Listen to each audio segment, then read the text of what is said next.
Who should have known that immoral games apparently are a real escape room niche?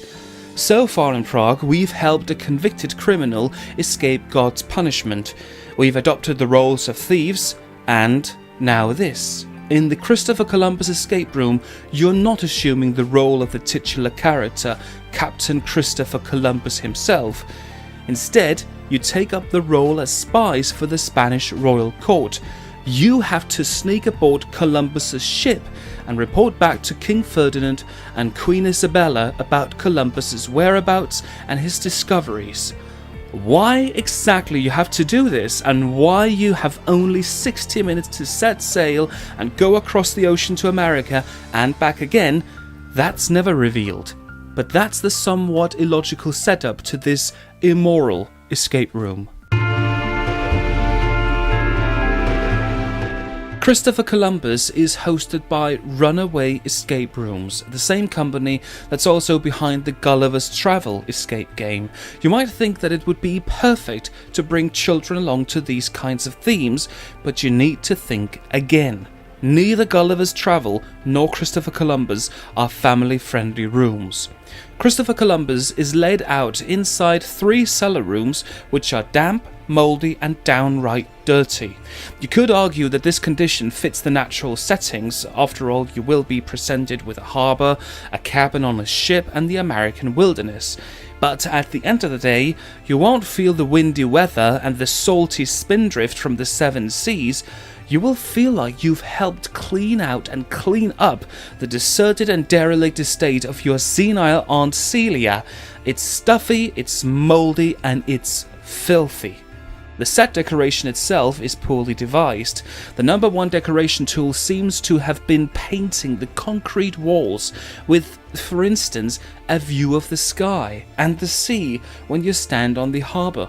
When you move on, however, the wooden panels of the insides of Columbus's ship have also just been painted on the walls, and the American vista at the end is just a disgrace. Still, the worst part about the set design is the safety hazards that you'll encounter while playing Christopher Columbus.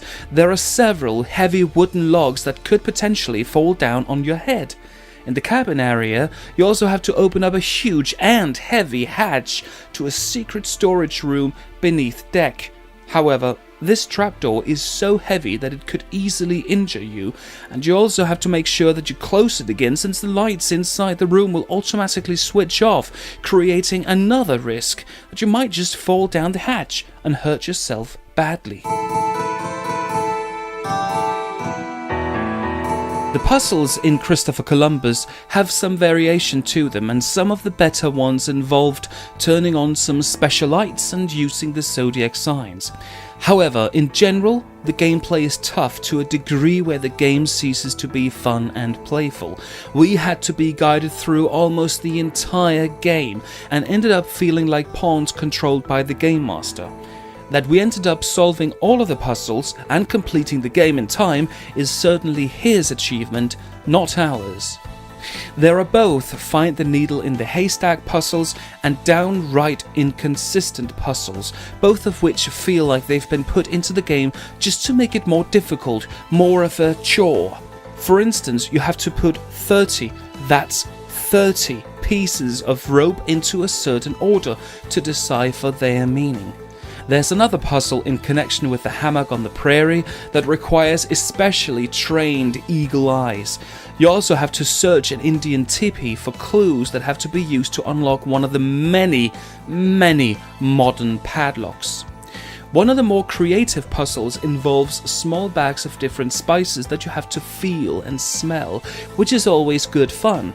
However, the designers clearly have had problems with translating the names of the spices or getting their hands on the right ones. One of the bags should have contained caraway seeds according to the game and the game master, but the actual contents of the bag were clearly star anise. Furthermore, in the damp and mouldy cellar, it's nearly impossible to smell any variations in the spices, and we wondered why the designers haven't used more distinctly smelling ones, like cinnamon and lemon, for instance.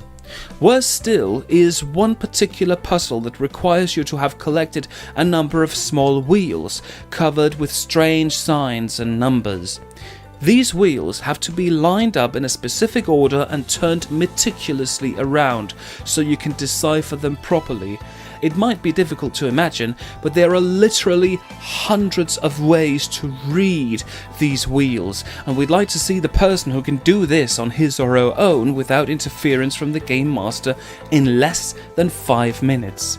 We spent at least 20 minutes on this puzzle and had to rely on the game master to help us through, and still it was an almost impossible task.